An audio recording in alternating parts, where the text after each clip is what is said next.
ওৰা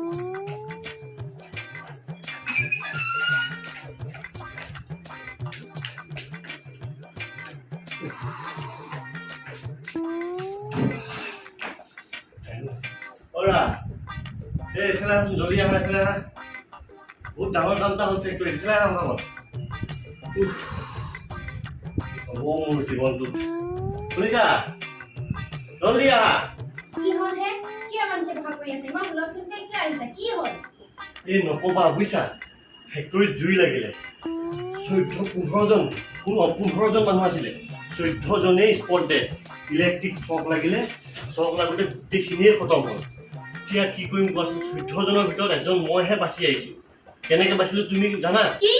কেনেকৈ বাচি আহিলে আপুনি খবৰ ৰাজীৱ দাহঁতক ক'লো চাহকাপ খাই ৰাজীৱ আপোনালোকে লাগক কি মই পাণ দোকান গৈ চিগাৰেটটো খাই আহোঁ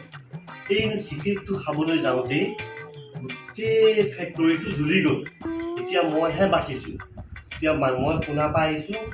14 জনক 10 লাখকৈ টকা দিব কি কৰিবা মানুহকেইটাতো ঢুকাই গ'ল কিন্তু 10 লাখকৈ টকা পাব সিহঁতে কি সেইটো কাৰণে কওঁ চিগাৰেট তুমি নেখাবা চিগাৰেট খালে স্বাস্থ্যৰ কাৰণে হানিকাৰক এতিয়া দেখিছা নহয় তেওঁলোকে 10 লাখকৈ টকা হ'ব তুমি চিগাৰেটটো খাব যোৱাৰ কাৰণে আমি এতিয়া একো নেপাওঁ কি তোমাক 10 লাখ টকা লাগে